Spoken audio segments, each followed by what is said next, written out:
먹으면서 근육 통증을 호소하시는 분들도 계시고요. 스타틴을 먹으면 어떠한 증상들이 나타날 수 있는지, 그렇다면 그 증상이 나타났을 때 약을 끊어야 하는지도 설명을 해주시면 좋을 것 같습니다. 네, 스타틴의 부작용 중에 가장 흔한 게 이제 근육 통증인데요. 일례로 스타틴을 드시면 온몸이 다 쑤시고 아프다 그러시는 분들이 굉장히 많거든요. 그래서 이런 부작용은 굉장히 많이 알려져 있고요. 굉장히 흔한 부작용 중에 하나고요. 그렇지만 스타틴은 굉장히 좋은 약이기 때문에 저는 환자분들에게 계속 좀 드셔보시는 거를 권유를 하고 있거든요. 그래서 또 처음에 이제 스타틴을 복용했을 경우에 근육 통증이 나타난 경우에도 어느 정도 좀 드시다 보면 또 그런 근육 통증이 없어지는 경우도 굉장히 많고요. 또 이제 잘못 인식이 되는 경우가 많거든요. 예를 들어서 원래 근육 통증이 조금 있으신 분인데 스타틴을 먹고 그 근육 통증이 좀 심해졌다고 생각하시는 분들도 있어요. 그러시는 분들 같은 경우에는 저는 스타틴을 끊어보라고 얘기를 하거든요. 근데 끊었을 때 만약에 근육 통증이 없어지면 그때는 이제 스타틴 때문에 생기는 근육 통증이라고 생각을 하지만 스타틴을 끊었어도 근육 통증이 계속 생기시는 경우가 있거든요. 그런 경우에는 이제 스타틴 때문에 근육 통증이 생기시는 건 아니기 때문에 그런 경우에는 계속 드셔도 좋고, 제 개인적인 권유는 근육 통증이 경미한 경우라면 스타틴을 계속 드셔보면 근육 통증이 없어지는 경우도 있으니까 계속 드시는 걸 추천을 하고요. 근육 통증이 너무 심해서 나는 스타틴을 절대 못 먹겠다 하시는 분들은, 그런 분들은 스타틴을 끊고 저희가 스타틴 말고도 다른 약이 있기 때문에 그런 약을 처방을 할 수가 있거든요. 그리고 스타틴에도 아까 제가 말씀드렸다시피 종류가 여러 가지가 있다고 말씀드렸는데, 예를 들어서 아톨바스타틴의 근육 통증이 있으신 분은 그 아톨바스타틴 말고 비슷한 계열인 로슈바스타틴을 쓰던가 아니면 피타바스타틴을 썼을 경우에 근육 통증이 없어지는 분들도 있거든요. 그래서 한 가지 스타틴을 써서 근육 통증이 있다 그래서 모든 스타틴을 다 못 드시는 건 아니고요.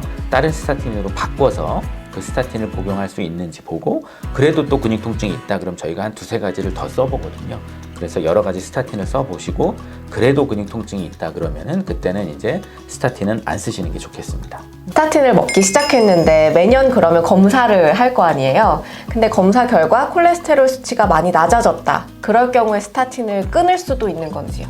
네, 이제 스타틴은 굉장히 효과적인 약이기 때문에 콜레스테롤이 높으신 분들한테 스타틴을 사용하게 되면 짧게는 한 4주 만에 아니면 길게는 한 8주 만에 콜레스테롤이 굉장히 많이 떨어지시는데, 그러시는 경우에 한해서 저희가 이제 스타틴을 끊지는 않고요. 계속 복용하라고 이제 권유를 드리고 있는데, 그 이유는 이제 혈압과 마찬가지로 콜레스테롤이 높아서 약을 드시면 콜레스테롤이 낮아지거든요.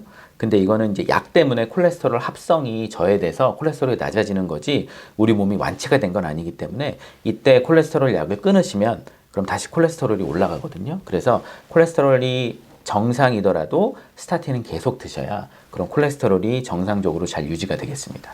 그 검사 결과 나쁜 콜레스테롤 수치는 정상인데 중성지방이 높다 하시는 분들도 계세요.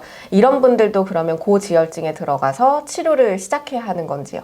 네, 맞습니다. 콜레스테롤은 정상이더라도 중성지방이 높으면 고지혈증에 해당이 되시고요. 이런 분들도 꼭 치료를 받으셔야 되고요. 콜레스테롤은 이제 총 콜레스테롤은 200가지가 정상이고 나쁜 콜레스테롤은 100가지가 정상이고요. 중성지방은 150가지 정상입니다. 그래서 나는 나쁜 콜레스테롤이 80인데 중성지방이 300이다 이러신 분들도 굉장히 많거든요. 그러신 분들도 고지혈증에 속하고요. 그러신 분들도 마찬가지로 똑같이 치료를 받으셔야 되고, 고지혈증이 높으신 분들도 마찬가지로 똑같이 이제 생활습관 교정 하시는 게 굉장히 중요하고, 생활습관 교정이 안 되시는 분들은 약물 치료를 시작을 해야 되겠습니다. 그래서 이 약물 치료도 이제 그 중성지방에 얼마나 높은지에 따라 다양한 약들이 있거든요. 그래서 중성지방이 만약에 조금 높다 그러면은 저희가 스타틴이라는 약을 써서 중성지방을 낮추고 있고, 또 그 중에는 중성지방이 굉장히 높으신 분들이 있거든요.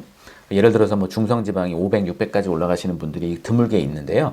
그러신 분들은 어떤 유전적인 원인에 의해서 저희가 중성지방이 높은 걸로 생각이 되기 때문에 그런 분들 같은 경우에는 저희가 중성지방을 낮추는 약을 선택적으로 사용을 해서 그 중성지방을 많이 낮추고 있습니다. 요 중성지방 같은 경우도 생활습관이랑 굉장히 밀접한 관련이 있기 때문에 생활습관을 많이 교정을 하신다면 충분히 약물과 생활습관으로 컨트롤이 될 수가 있겠습니다.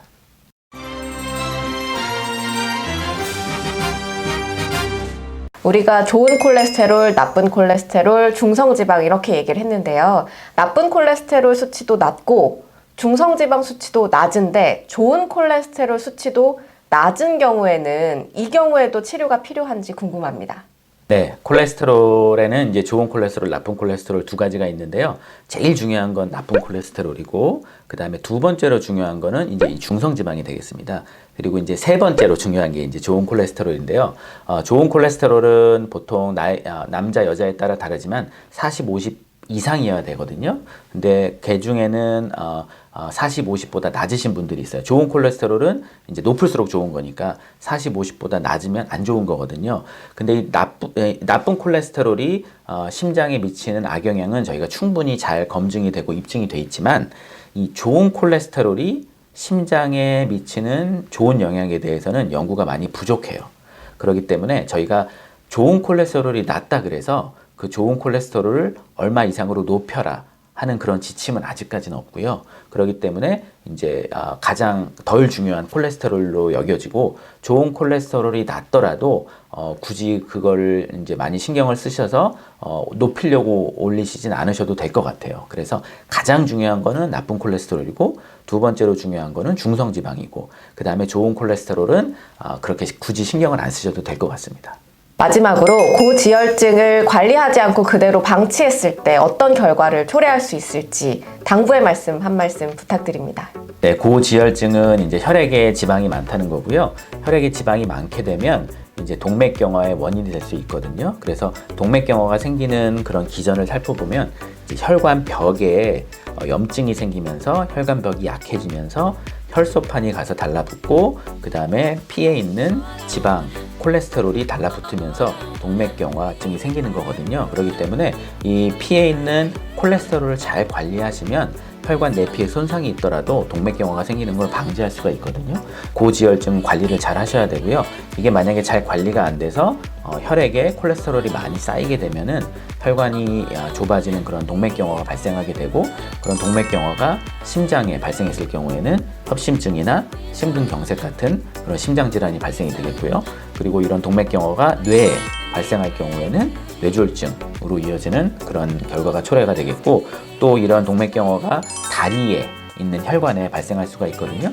그렇게 되면 이제 걸으시거나 그럴 때 다리가 아픈 그런 말초혈관 질환이 발생하게 되겠습니다. 그래서 머리에 있는 뇌졸중, 심장에 있는 심근경색, 그 다음에 다리에 있는 말초혈관 질환 이런 여러 가지 질환이 발생이 될 수가 있기 때문에 콜레스테롤 관리는 이제 일찍부터 하시는 게 좋고요. 나쁜 콜레스테롤을 100 이하로 관리하시는 게 굉장히 중요하겠습니다.